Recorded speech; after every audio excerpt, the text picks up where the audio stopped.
Dios.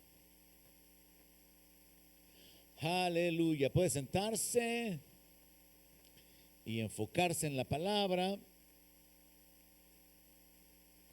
En el libro de Isaías, capítulo 61, versículo 1, vamos a meditar esta noche. Quise al principio, cuando comencé a hacer mis notas, enfocarme en el Señor Jesucristo como el más grande edificador. ¿Cuántos creen que Él es el más grande edificador? Él es el que edifica la iglesia. Millones y millones de personas siendo restauradas, salvadas por medio de la fe en Jesucristo. Y quisiera conectarlo pues con nuestro enfoque de la semana pasada, del domingo, la visión, la identidad como edificadores, y entender que este capítulo 61, en sus primeros versos, que fue el rollo o la parte del profeta que Jesús leyó cuando se reveló en la sinagoga, en Lucas 4, nos habla de la unción sobre el Señor Jesucristo y el propósito de la unción. Entonces este texto de Isaías 61 está conectado con el Evangelio de Lucas capítulo 4, donde el Señor se revela después de haber leído esta porción de Isaías, habiendo abierto el rollo del libro, dijo: esta escritura se ha cumplido hoy delante de sus ojos. Entonces es importante que nosotros en nuestro conocimiento bíblico aprendamos a conectar las escrituras y a entender la historia, los eventos, entender propósitos, planes, la voluntad de Dios revelada. Leo entonces en el verso 1 y dice así: el Espíritu de Jehová el Señor está sobre mí, porque me ungió Jehová, me ha enviado a predicar buenas nuevas a los abatidos, a vendar a los quebrantados de corazón, a publicar libertad a los cautivos y a los presos apertura de la cárcel, a proclamar el año de la buena voluntad de Jehová y el día de venganza del Dios nuestro, a consolar a todos los enlutados, a ordenar que a los afligidos de Sión se les dé gloria en lugar de ceniza, óleo de gozo en lugar de luto, manto de alegría en lugar del espíritu angustiado, y serán llamados árboles de justicia, plantío de Jehová para gloria suya. Un texto sumamente importante, sobre todo porque tiene conexión con nuestra visión, con nuestra identidad, con el llamado que Dios nos ha hecho como miembros de esta congregación. Y quiero hacerles saber que no solamente este texto está conectado con Lucas 4 cuando el Señor Jesús lo leyó, sino que está conectado precisamente con el capítulo base de nuestra visión, Isaías 58. Hay una relación bien directa, bien clara, y en su Biblia usted podría conectar esos textos.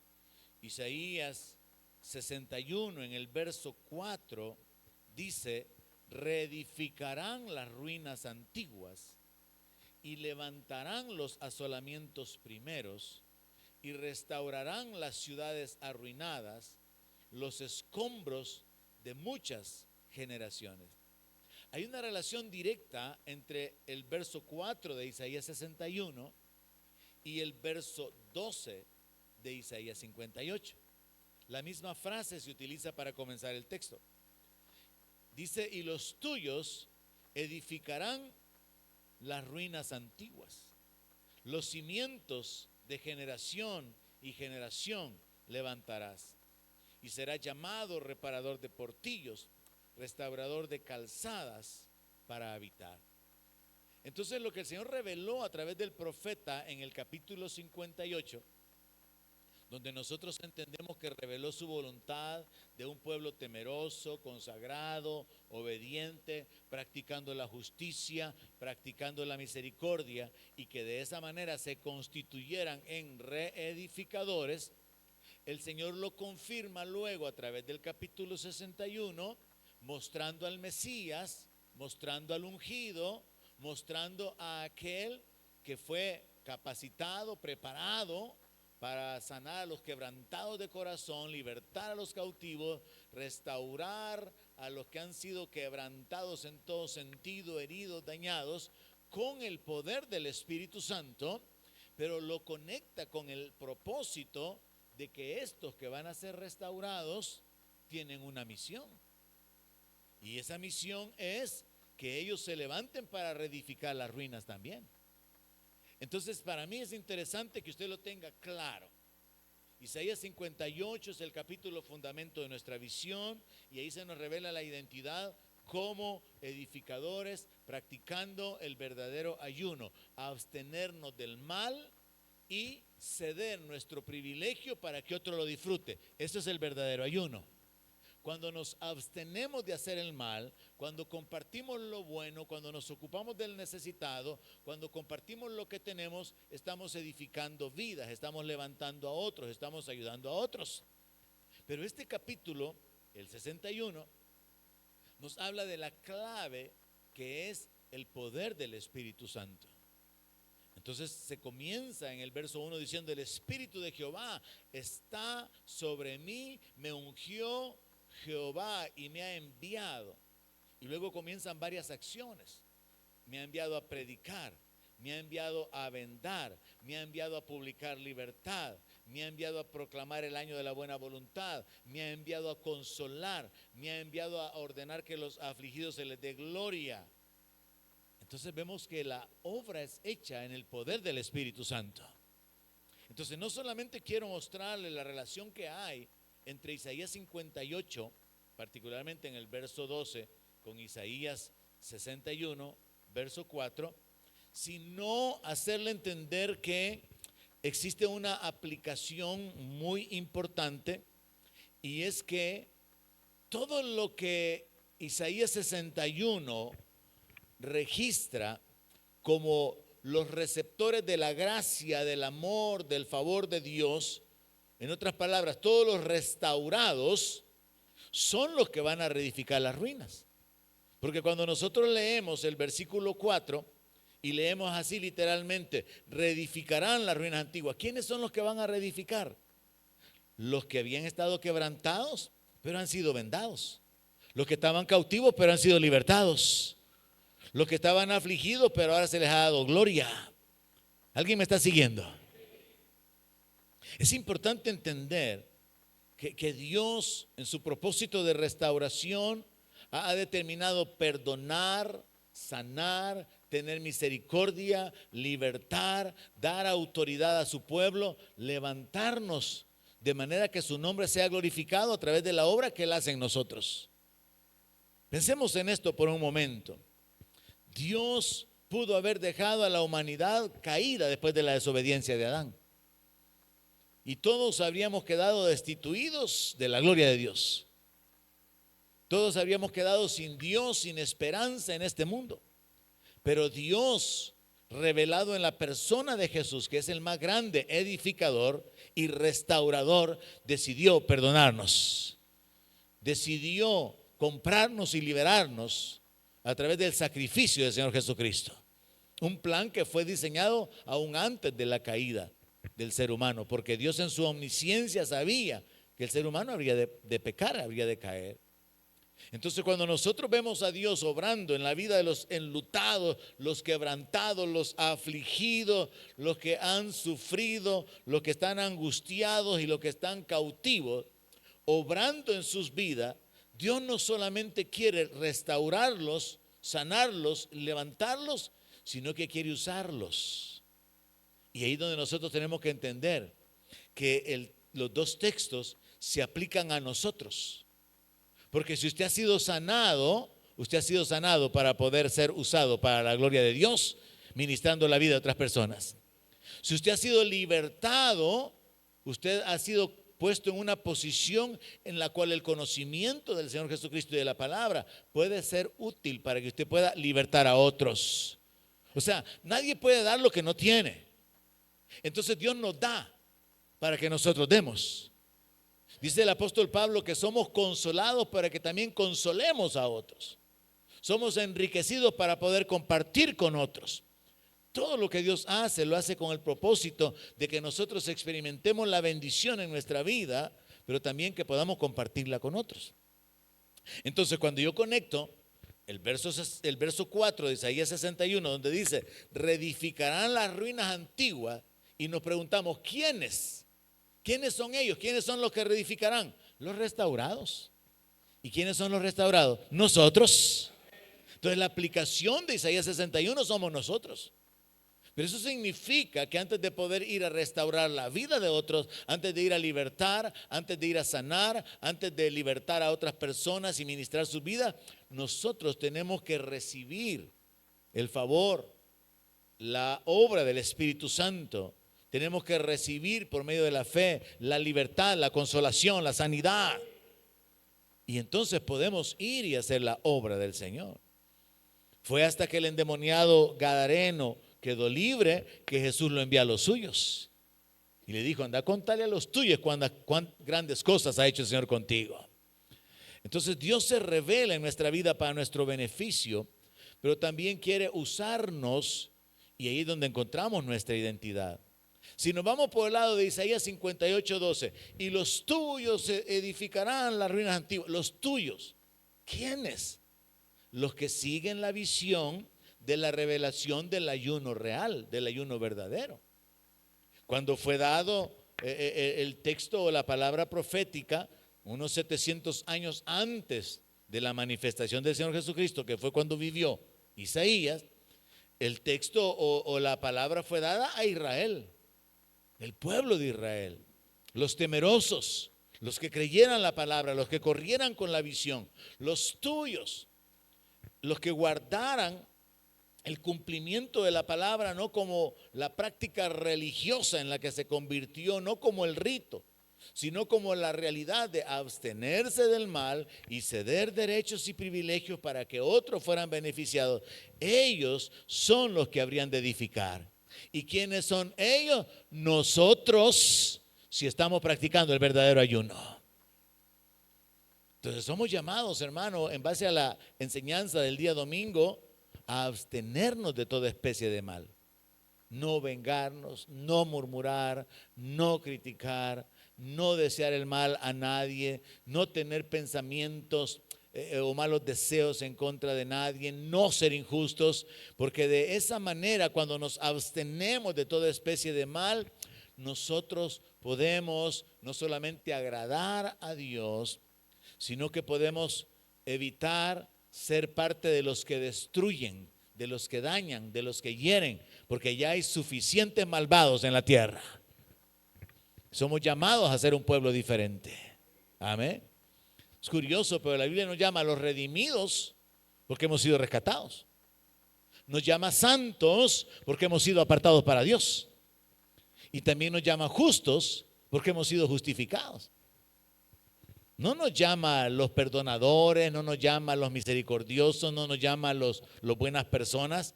Sí tenemos que hacerlo, pero vea la identidad de justicia, de santidad y de redención bien clara. Pero nosotros hemos sido llamados y apartados para que andemos en buenas obras, las cuales Dios preparó de antemano, obras de justicia, obras de misericordia, obras de amor, porque al final el amor es lo que realmente más importa. El conocimiento, la profecía sale sobrando, ¿verdad? Pero el amor permanece para siempre. Y es el amor el que busca el beneficio, es el amor el que busca servir, es el amor el que busca levantar, el que busca beneficiar a otros.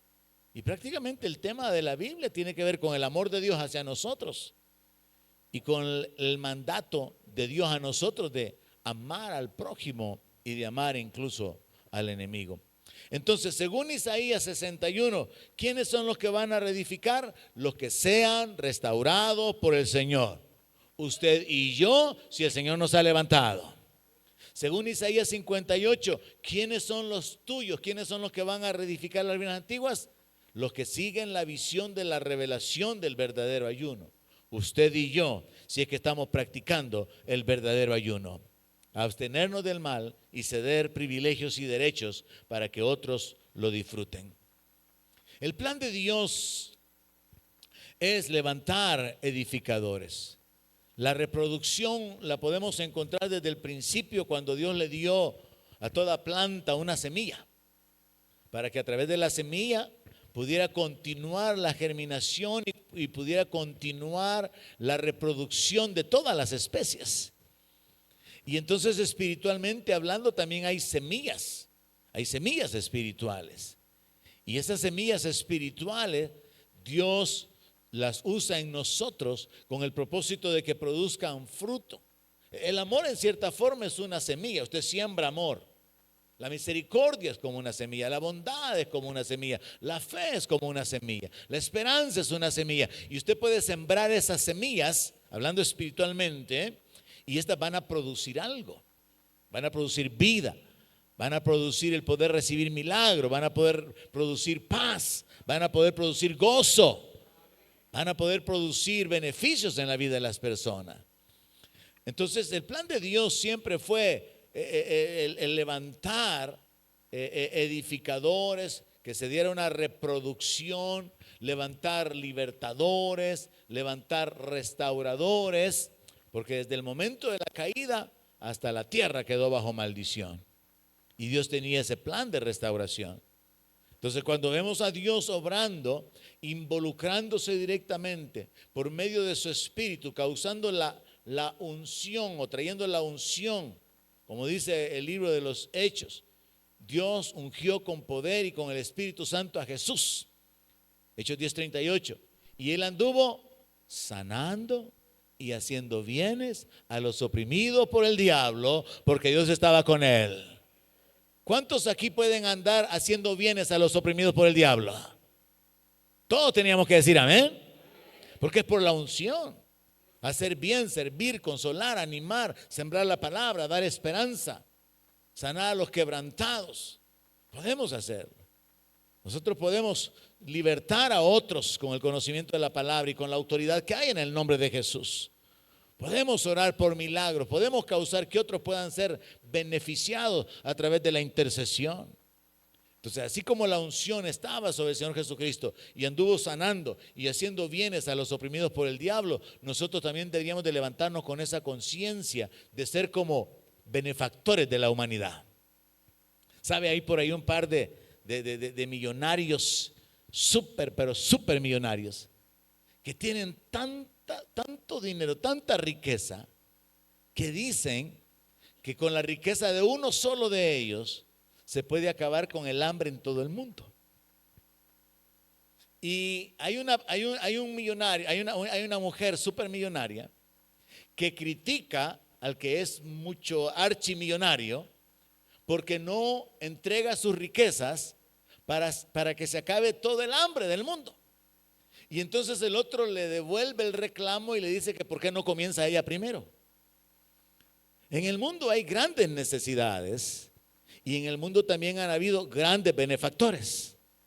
Gente que ha entregado millones, gente que ha entregado herencias, que ha entregado legados, pero increíbles, para poder beneficiar a otras personas. Pero cada uno de nosotros, sin dinero y con el Espíritu Santo, podemos hacer el bien a muchas personas. Podemos vivir haciendo el bien a otras personas. Quiero que se le clave el texto de Hechos 10:38. Así como la unción estuvo sobre Jesús y él anduvo sanando y haciendo bienes a los oprimidos por el diablo, porque Dios estaba con él, usted también puede hacerlo. ¿Alguien puede creerlo y decir yo también puedo? ¿Alguien puede creerlo y decir yo también puedo? Todos podemos, porque es por el Espíritu, no es con el dinero. Le puse el ejemplo del dinero porque es la forma en que el mundo acostumbra a enfocar la capacidad de ayudar. Pero usted puede ayudar a muchas personas. Usted puede vivir beneficiando, haciendo bienes a muchos donde quiera que usted va. El asunto es que usted tenga esa conciencia de que hay una palabra en su boca, hay una palabra en su corazón que puede traer consuelo, que puede salvar y meter a alguien en la eternidad, que puede causar que alguien reciba un milagro de sanidad. El asunto es que usted entienda eso. Hay un poder bien grande depositado en usted. Hay un tesoro depositado en vasos de barro. Y ese tesoro es el Evangelio. Ese tesoro es el Espíritu Santo que nos ha sido dado. Y tenemos que despertar a esa realidad. Dios, con su Espíritu que vive dentro de usted y con la palabra que usted conoce, puede levantar a otras personas. Y entonces, al igual que el Señor Jesucristo aplicó, o fue por quien se dijo literalmente esa profecía, viene a ser el ejemplo y el modelo que nosotros podemos seguir. Porque es por su Espíritu que el Señor fue a predicar buenas nuevas. Y nos enfocamos en todas las personas en las que Dios estaba interesado. Mire, Dios estaba interesado en los abatidos, en los quebrantados de corazón, en los cautivos, en los presos, en los enlutados y en los afligidos. Dios no estaba interesado en todos los que son buenas personas, los nobles, los honestos, los famosos, los que tenían alguna dignidad. Mire qué curioso esto. El enfoque de Dios son las personas abatidas, quebrantadas de corazón, cautivos, presos, enlutados y afligidos. Alguien ha dicho, hay alguien que sí ama a los enfermos y son los médicos porque hacen dinero. Hay alguien que sí ama a los que están presos y son los abogados porque los quieren sacar de la cárcel. Hay alguien que sí ama a las familias que tienen a un muerto y son las funerarias porque quieren hacer dinero con el cadáver. O sea, al final todo es dinero. Siempre hay gente que está interesada en tal o cual condición de las personas. Pero el Señor está interesado en restaurar, en levantar, en sanar, en bendecir, en liberar. Y así deberíamos de ser nosotros también. ¿Sabe cuál es la trampa del diablo? Una de las tantas que ocupa. Que nos enfoquemos en nuestra necesidad, nuestros problemas, lo que nos hace falta, para que no miremos lo que tenemos y para que consideremos que estamos en tan graves problemas que no miremos que hay otros que tienen problemas eternos y nosotros no nos ocupemos o no nos involucremos.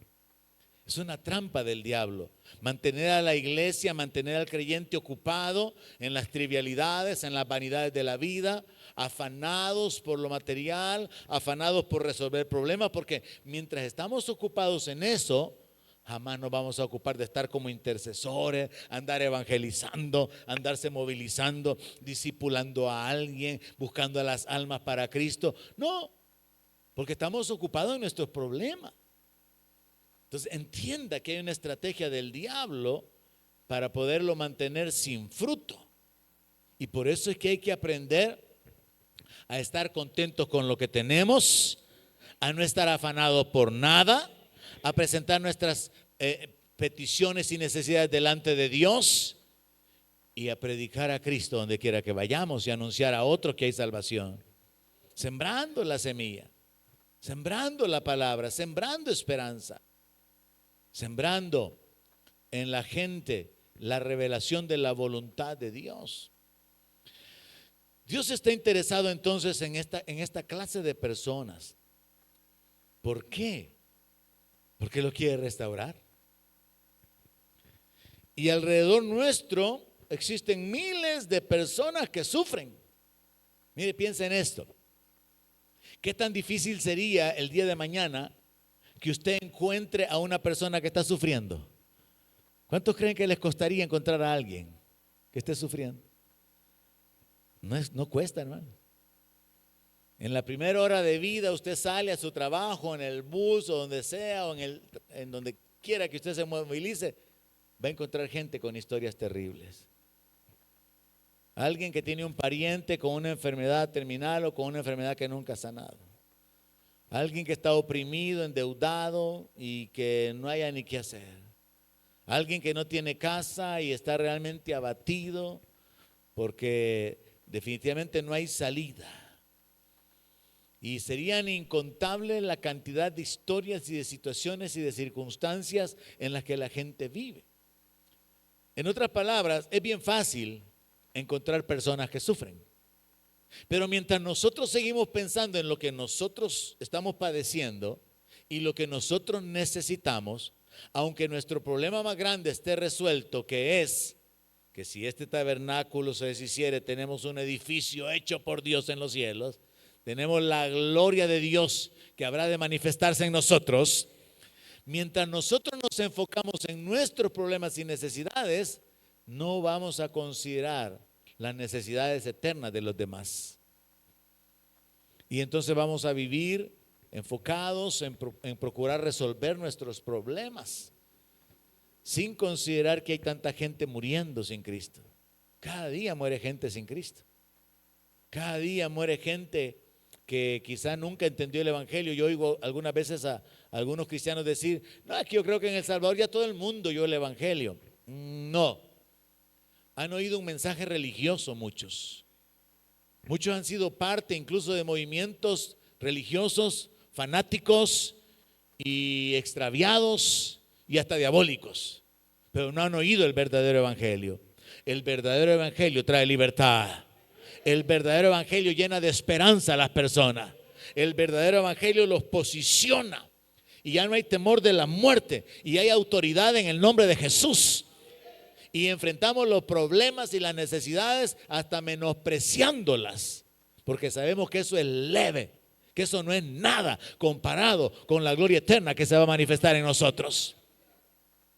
Pero mientras el creyente no alcanza a caer en esa revelación, puede estar años en la iglesia con un carácter poco aguerrido, con un conformismo, con un estancamiento, como si el evangelio únicamente sirviera para poder dar entendimiento de orar y poder conseguir un buen trabajo, una buena casa y tener una familia. Cuando en realidad hay metas mucho más elevadas que tienen que ver con el reino. ¿Cómo puedo yo asegurar eso? Porque Dios está interesado en este tipo de personas porque los quiere restaurar y quiere que también nosotros nos involucremos en restaurar a otros, pero Dios los quiere restaurar según el versículo 3 para que siendo cambiados y transformados sean llamados árboles de justicia. Entonces, si ustedes de las personas restauradas o alcanzadas por la unción y por la revelación de la palabra, tiene que comprender que el propósito de la restauración es convertirlo a usted en un árbol de justicia. El texto dice: y serán llamados árboles de justicia, plantío de Jehová para gloria suya. O sea, Dios quiere restaurar a los abatidos, a los quebrantados, a los cautivos, a los presos, a los enlutados y a los afligidos, y quiere convertirlos en personas nuevas, fructíferas. ¿Y qué fruto van a producir? Justicia. Y al convertirse en árboles de justicia, ya voy a detenerme un poquito en eso, estas personas siendo cambiadas y transformadas van a dar gloria a Dios, van a ser causa de que el nombre de Dios sea glorificado. La frase plantío de Jehová nos habla así como de un semillero, como de un jardín donde Dios ha plantado los árboles, los ha cuidado, y todos son árboles de justicia. Y esos árboles somos nosotros, o deberíamos de ser nosotros, para la gloria de Dios. Ahora pensemos en esto. Efesios capítulo 1:6 dice: Él nos escogió, nos predestinó para la alabanza de la gloria suya, con la cual nos hizo aceptos en el amado. Efesios 1:12 dice: a fin de que seamos para la alabanza de su gloria, nosotros los que primeramente esperábamos en Cristo. Dios nos creó para la alabanza de su gloria. O sea, Dios nos creó con el propósito de que nuestra vida, nuestras acciones le glorificaran a Él. Fuéramos un reflejo de su amor, de su misericordia, de su gracia, de su bondad. Nosotros como hijos, al tener la naturaleza del Padre, somos llamados a ser imitadores de Dios como hijos amados. Y Dios es glorificado Por eso es que a Dios le agrada y es agradable para Dios, y Él envía la bendición y la vida eterna cuando los hermanos habitan juntos en armonía. Ahí donde hay unidad es porque hay humildad, es porque hay empatía, es porque hay interés unos por los otros, es porque existe amor fraternal, es porque existe la disposición de compartir, de dar. Y eso le agrada a Dios, eso honra a Dios. Entonces, esta frase es sumamente importante. Árboles de justicia, serán llamados árboles de justicia. Dejemos de un lado ahorita ser edificadores y enfoquémonos en ser árboles de justicia. ¿Qué da un árbol de mangos? Mangos. ¿Y uno de naranja? Naranja. Entonces el árbol se nombra por lo que produce. ¿Aló? ¿Hay alguien aquí esta noche? El árbol se nombra por el fruto. Ahora, ¿cómo Dios quiere llamarnos a nosotros? Árboles de justicia. Entonces tenemos que reconsiderar nuestras relaciones. Hijos, ¿cómo están sus relaciones con sus padres? ¿Están siendo justos? ¿Están siendo agradecidos? ¿Están siendo obedientes? ¿Los están honrando? Cónyuges, ¿cómo están sus relaciones del uno al otro? ¿Cómo está su trato? ¿Cómo está su atención? Padres, ¿cómo están en conexión y en relación con sus hijos? Jefe, ¿cómo está la relación con los empleados? Empleados, ¿cómo está el asunto en su relación con el jefe, con el patrono, con el dueño de la empresa? Justicia en todas las direcciones. La justicia es algo sumamente importante, ¿no? Y Dios quiere levantarnos como árboles de justicia, que seamos conocidos como plantío de Jehová. Dios quiere que la gente realmente nos vea con virtudes que le pertenecen a Él, porque de esa manera le damos gloria a Él. Cuando usted es bueno, alguien le va a dar gloria a Dios. Cuando usted es perdonador, paciente, misericordioso, alguien que va a ser beneficiado le va a dar la gloria a Dios.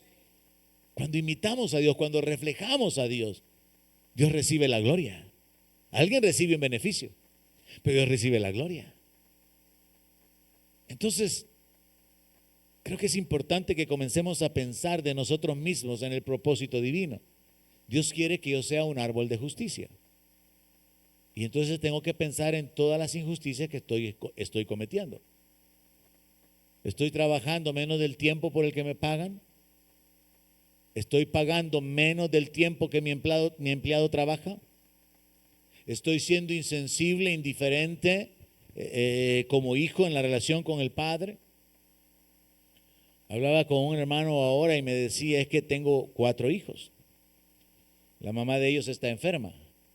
Pero tengo 2 hijos, que esos 2 son bien, viera qué indiferentes son. Muchas veces los hijos no se dan cuenta que están siendo injustos con sus padres. Y quizá muchas veces nosotros también como padres podríamos estar cosechando eso porque lo sembramos con los nuestros. Pero el punto es que cada uno de nosotros tiene que examinarse y considerar esto. ¿Estoy produciendo frutos de justicia? La justicia se enfoca en lo recto, en lo que es debido y tiene que ver con actuar según el derecho de los demás. La justicia reconoce lo que es propiedad, privilegio o lo que cada persona merece. La justicia no retiene la deuda, tampoco el castigo. La justicia da honor y honra, pero también paga tributos. La justicia retribuye en gratitud o en dignidad. La justicia no ayuda al malo para dañar al inocente. La justicia no condena sin fundamento o hechos reales. Jesús dijo, estoy por terminar, Mateo 5:20, porque si su justicia no es mayor que la de los escribas y fariseos, no van a entrar en el reino de los cielos. Dios espera que su pueblo restaurado, sanado, libertado y bendecido se convierta en árboles de justicia. Quiero que salga de aquí con ese pensamiento esta noche. Dios me mira, el propósito de Dios es que yo sea un árbol que produce justicia. Estoy siendo justo con mi líder, estoy siendo justo con mis colaboradores, estoy siendo justo con mis hermanos, estoy siendo justo con mis hijos, con mis vecinos, con mis padres, en todas direcciones. Árboles de justicia. El propósito de Dios, mis hermanos, es la reproducción. Tanto así que Dios, como ya lo mencioné, nos consuela para que consolemos, nos bendice para que bendigamos, nos levanta para que levantemos, nos enriquece para que compartamos. Y hay un texto, y termino con este, que está en Abdías, capítulo 1, verso 19, porque nos prueba un principio. Dios está interesado en que así como los discípulos son enviados a hacer discípulos, los sanados se movilizan para sanar a otros, los libertados se movilizan para libertar a otros. En otras palabras, se convierten en libertadores, se convierten en sanadores. Y al final, por la unción, si Jesús es el Cristo, Él es el ungido, nosotros también hemos sido ungidos para que seamos benefactores, restauradores, libertadores, consoladores. Mire este texto, qué tremendo, y cierro. Abdías 1:19. Y los del Negev poseerán el monte de Esaú, y los de la Cefela a los filisteos. Poseerán también los campos de Efraín y los campos de Samaria, y Benjamín a Galaad. Hasta aquí el texto parece no tener sentido, a menos que usted entienda esto. Se nos está hablando del futuro y del deseo de Dios para su pueblo. Y entonces vea cómo Dios quiere restaurar para bendecir y levantar a la gente. Verso 20. Y los cautivos de este ejército de los hijos de Israel poseerán de los cananeos hasta Sarepta. ¿Quiénes? Los cautivos. Pero para que ahora sean dueños, tienen que ser libres. Entonces los cautivos se convierten en propietarios. Y los cautivos de Jerusalén que estén en Sefarad poseerán la ciudad del Negev. De nuevo vemos el enfoque. Los cautivos siendo bendecidos, liberados y colocados en una posición de mucha bendición. Ahora, aquí viene la frase. Verso 21.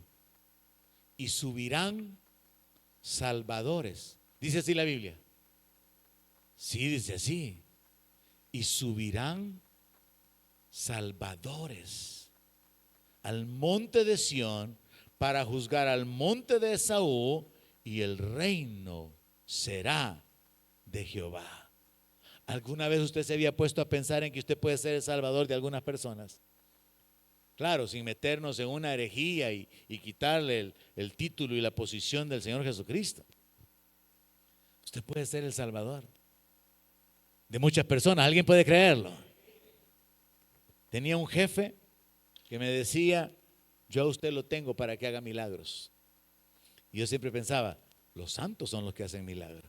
Hasta que un día Dios unió la declaración de mi jefe con la palabra de Dios. Yo soy un santo. Ahora él lo decía en el sentido de que hiciera milagros en cuanto a la producción y salir a tiempo con la exportación de las cosas. Pero nosotros podemos hacer milagros. Dice la palabra eso, que hay quienes que hacen milagros. Hay quienes pueden presidir, hay quienes pueden repartir. Hay diferentes dones.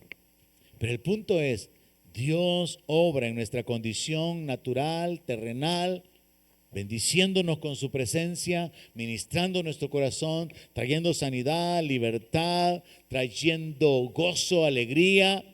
Pero Él quiere que nos veamos a nosotros mismos, agreguémosle, no solo como un ejército de edificadores, sino como plantío de Jehová, árboles de justicia.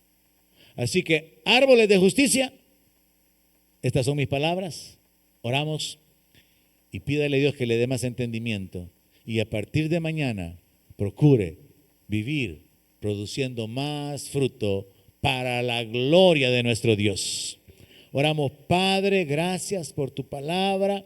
Gracias por revelarte a nosotros, por atraernos, por este tiempo en tu presencia, adorándote, bendiciendo tu nombre. Padre, gracias por tu bondad, por tu ayuda manifestada hasta el día de hoy.